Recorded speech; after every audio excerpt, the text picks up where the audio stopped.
उत्तर प्रदेश में वर्ष 2026 में पंचायत और साल 2027 में विधानसभा चुनाव प्रस्तावित है।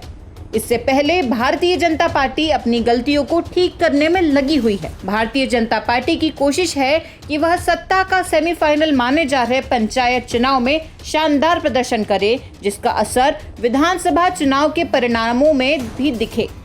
माना जा रहा है कि पंचायत और विधानसभा चुनाव से पहले बीजेपी अब अपने सहयोगियों के हाथ भी इस तरह मजबूत करने में लगी है जिसका उसे भी लाभ मिले।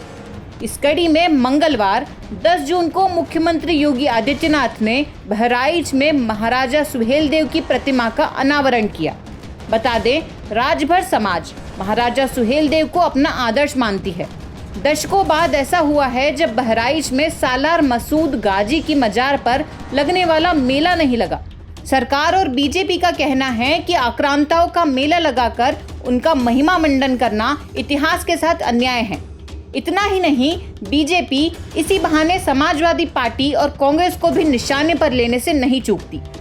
जानकारों की माने तो वर्ष 2022 के विधानसभा चुनाव में सुहेलदेव भारतीय जनता पार्टी सपा के साथ गई और उसका नुकसान बीजेपी को उठाना पड़ा। किया जाता है कि यूपी में करीब 30 विधानसभा सीटों और 10 लोकसभा निर्वाचन क्षेत्रों पर राजभर जाति का असर है।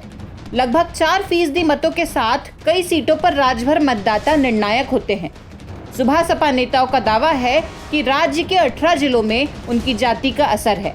इनमें वाराणसी, चंदौली, गाजीपुर, जौनपुर, मऊ, बलिया, आजमगढ़, देवरिया, बस्ती, गोरखपुर, कुशीनगर, महाराजगंज, सिद्धार्थनगर, बस्ती, संत कबीर नगर, अयोध्या, बहराइच और श्रावस्ती शामिल हैं।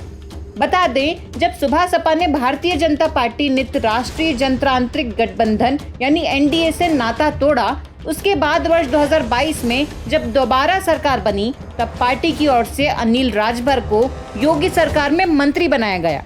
ऐसे में बीजेपी भी इस बात से बखूबी वाकिफ है कि चुनावी राजनीति में राजभर समाज उसके लिए कितना जरूरी है। बीजेपी ने राजभर समाज से सकलदीप राजभर को राज्यसभा भी भेजा था। वर्ष 2018 से वर्ष 2024 तक वह राज्यसभा के सदस्य रहे। बीजेपी की कोशिश है कि वर्ष 2022 के चुनाव में सुबह सपा की गैर मौजूदगी का जो असर पूर्वांचल की सीटों पर दिखा था वह दोबारा न हो। अब यह देखना दिलचस्प होगा कि भारतीय जनता पार्टी राजभर मतों को खुद से कितना जोड़ पाती है और बीजेपी की इन कोशिशों का लाभ उसके सहयोगियों को कितना होगा।